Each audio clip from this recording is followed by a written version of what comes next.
So you're going to Cyprus, but you've only got a week and you want to see as much as possible. Let us show you how to do it. We are Mark and V, and this is our amazing adventure to Cyprus. Well, if you've been watching our video series on Cyprus, you'll know that we did quite a lot in just over 7 days. I did lots of research and I plotted it all out on a map to make it easier to work out the days. I'm going to share that map with you, and I'm going to divide the itineraries into 6. That gives you an extra day just to do what you want to do, or go back to somewhere, or even find somewhere else you want to stay or see. At this point, I must thank 2 groups on Facebook. We Love Paphos and We Love Cyprus. Without these 2 sites, I wouldn't have been able to find half the places that we did. We were staying in the Coral Bay area of Paphos at the Field Bay Sunset Hotel, so all our journeys started from that area. Day 1, we decided to head west to Paradise Beach, which is sort of on the northwest of the island. Along the route, we managed to see the Limmy Pier, and we also drove in through the mountains and we saw a couple of viewpoints along the way.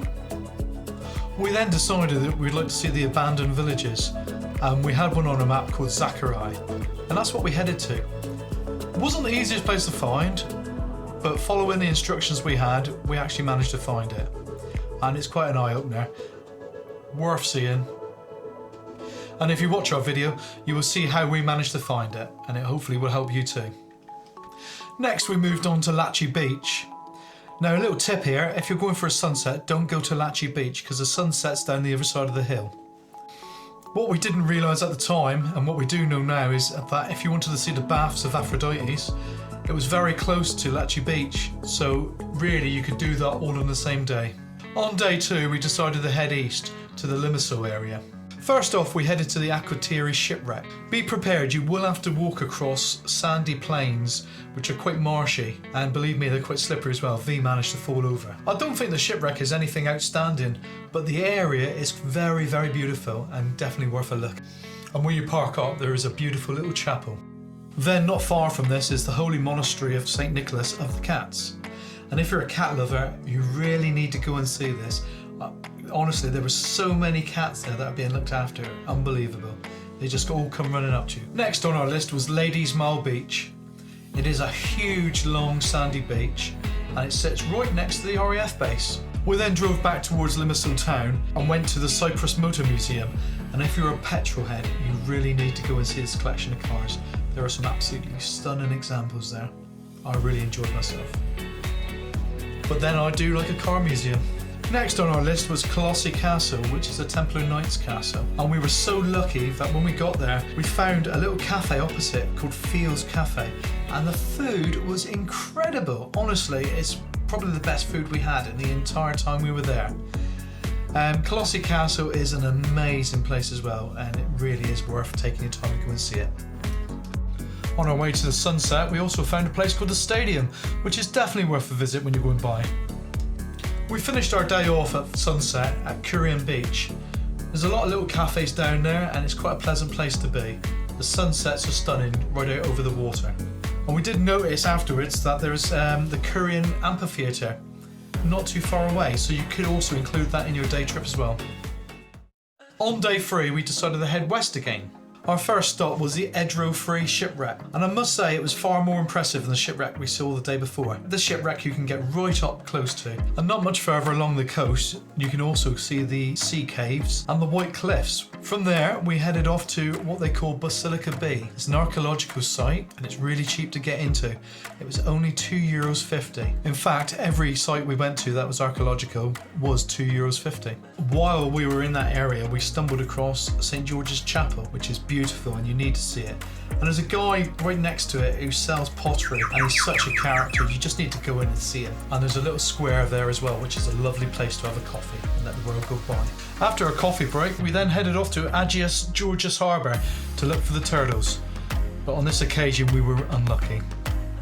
For the afternoon, we decided to head back towards Paphos, and we first called into the King's Mile. Now, we've read lots of different opinions on this, and lots of people say go and have a look. I'll be honest with you, if you ain't got a lot of time, don't waste it going there. It's just like any other shopping mall you'll go to in the UK or anywhere else in the world. Unless you really need something, don't bother. And then from there, we went on to the Tombs of the Kings. Oh, what a place. I think you could waste a day here easily. We had an afternoon. You can just immerse yourself in something that is so amazing. And if you stay to sunset, you'll see an absolutely stunning sunset across the tombs. Day 4, we decided we were going to head up into the mountains. We were going to go up into the Troodos Mountains. We wanted to visit Mount Olympus. Both of us had read so much about this as children at school and just felt that was something we needed to see. When we got there, however, there was a big military base there, so it sort of slightly tarnishes the old experience. Even so, I would say go up and have a look. The views are pretty amazing, although it did cloud up a bit when we were there. On the way to Mount Olympus, you will come to the village of Troodos. Stop and have a coffee. There's lots of little cafes, there's some little shops there. It's a proper little authentic village again. It's cool there though. It's about, we reckoned, maybe 10, 12 degrees difference to down on the coast. So take something warm if you're going up. And on the way back, we called into Omedes Village, another traditional village. We were lucky enough though to go there on a Sunday, and all the locals were out eating and drinking and just generally having a good time. It felt really great to be there. We were there about tea time, so it was dusk, and we really enjoyed ourselves. It was a fantastic experience. Day 5. Today we decided that we weren't really going to drive too far. We wanted to have a bit more of a chilled day.